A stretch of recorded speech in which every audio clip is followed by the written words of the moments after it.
जब हम इतिहास में नजर डालते हैं तो पाते हैं कि मध्यकालीन भारत में मुद्रा बाजार और बैंकिंग व्यवस्था बहुत अच्छी तरह से विकसित थी। 17वीं सेंचुरी में औरंगजेब के शासनकाल के दौरान बैंकरों ने टैक्स इकट्ठा करके शाही खजाने तक पहुंचाने में एक महत्वपूर्ण भूमिका निभाई थी। उनमें से तो कई के पास टकसाल में शाही सिक्के बनाने का लाइसेंस भी था। ऐसा ही एक परिवार था जगत सेठ का परिवार, जिनके संस्थापक थे हीरानंद साहू। हीरानंद साहू नागौर से थे और बेहतर संभावनाओं की तलाश में वो 17वीं सेंचुरी के मध्य में बिहार आ गए थे। पटना में हीरानंद साहू ने साल्टपेटर, जो गन पाउडर बनाने की एक आवश्यक सामग्री था, उसमें उन्होंने खूब पैसे कमाए।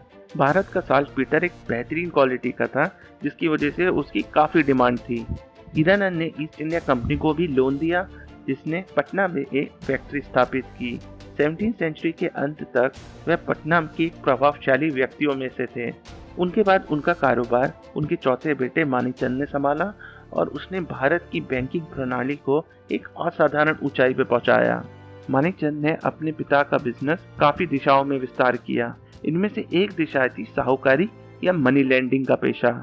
मानिकचंद एक बड़े पैमाने पर लोन देने में सक्षम थे, जिसके कारण मुगल दरबारी और गवर्नर उनके एक महत्वपूर्ण ग्राहक बन गए। इन दरबारियों को कई प्रकार के सरकारी या व्यक्तिगत कामों के लिए धन की आवश्यकता थी, जिसे मानिकचंद ने बड़े पैमाने पर मुहैया कराया। बंगाल में अपने व्यवसाय का विस्तार करने के दौरान मानिकचंद ने बंगाल के नए दीवान के साथ दोस्ती की। इस दीवान को इतिहास में मुर्शिद कुली खान के नाम से जाना जाता है। मुर्शिद कुली खान एक सक्षम दीवान थे, जिसके कारण औरंगजेब ने उन्हें बंगाल भेजा था। मुर्शिद कुली खान के आने से पहले बंगाल के टैक्स कलेक्शन में भारी कमी आई थी, जिसके बाद औरंगजेब ने उन्हें टैक्स ठीक से कलेक्ट करने और उसे सुरक्षित रूप से शाही खजाने में जमा करने का जिम्मा सौंपा। बंगाल के टैक्स कलेक्शन में सुधार के अपने काम में मुर्शिद कुली खान ने सेठ मानिकचंद द्वारा प्रदान की गई सहायता और सलाह की बहुत सराहना की। मानिकचंद के मरने के बाद उनके बेटे फतेहचंद ने कारोबार संभाला, जिनकी सूझबूझ के कारण परिवार समृद्धि की नई ऊंचाइयों पर पहुंचा। 1722 में फतेहचंद के दौर में एक मुद्रा संकट आया। चांदी के सिक्कों की कमी के कारण एक मानव निर्मित अकाल पड़ा, जिसने हजारों लोगों को मौत के कगार पर पहुंचा दिया। ऐसी स्थिति में मुगल बादशाह के कहने पर फतेहचंद ने अपने दिल्ली ऑफिस से हुंडी का वितरण किया। इस हुंडी को चांदी के सिक्कों के समान माना जाता था, जिसने संकट को खत्म कर दिया। उनके व्यापक हुंडी नेटवर्क और बैंकिंग कार्यों में माहिर होने के कारण मुगल बादशाह महमूद शाह ने उन्हें जगत सेठ की उपाधि दी। जगत सेठ का घर उस समय केंद्रीय बैंक की तरह काम करता था।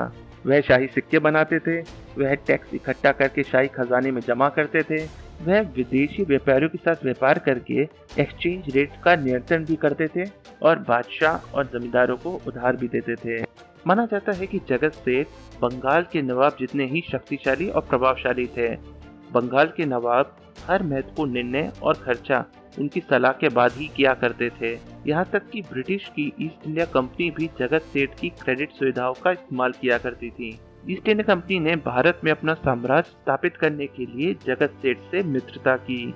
जगत सेठ फतेहचंद की मृत्यु के बाद उनके उत्तराधिकारियों ने भी जगत सेठ की उपाधि का इस्तेमाल किया और अपने कारोबार का और विस्तार किया।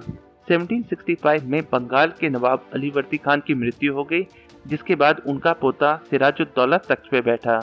बंगाल के नवाब सिराजुद्दौला ने उस समय के जगत सेठ मेहताब राय को ईस्ट इंडिया कंपनी और अन्य व्यापारियों से 3 करोड़ रुपए जुटाने को कहा। जब काम में देरी हुई तो नवाब सिराजुद्दौला ने जगत सेठ मेहताब राय को थप्पड़ मार दिया। इस घटना ने सूबे के सत्ता समीकरणों को बदल दिया। इसने एक षड्यंत्र की शुरुआत की और इस जगत सेठ ने सिराज को उखाड़ फेंकने के षड्यंत्र में बढ़ चढ़ के भाग लिया। जगत सेठ जल्द ही अंग्रेज के एक एजेंट बन गए। उन्होंने एक ड्रामा, जिसे बैटल ऑफ प्लासी भी कहते हैं, उसमें एक बड़ी भूमिका निभाई। इस लड़ाई को ड्रामा में इसलिए भी कह रहा हूँ कि दोनों साइड पे हजारों सैनिक थे, लेकिन लड़ाई के अंत में केवल 22 अंग्रेज सैनिक और लगभग 400-500 बंगाली सैनिक ही मारे गए और ज्यादातर सैनिकों ने इस लड़ाई में भाग ही नहीं लिया। सिराजुद्दौला को अपने ही दरबारियों द्वारा धोखा मिला और वो आखिरकार बैटल ऑफ प्लासी हार गए। लेकिन इस विश्वासघात के बाद जगत सेठ के परिवार का भी पतन हो गया। बैटल ऑफ प्लासी के बाद अंग्रेजों ने मीर जाफर को तख्त पे बैठाया, लेकिन जल्द ही अंग्रेजों के खिलाफ षड्यंत्र करने की वजह से अंग्रेजों ने मीर कासिम को तख्त पर बैठा दिया। मीर कासिम जगत सेठ के परिवार की ताकत के बारे में जानते थे, इसलिए उनकी ताकत को कम करने के लिए मीर कासिम ने 2 सेठ भाइयों की हत्या करवा दी।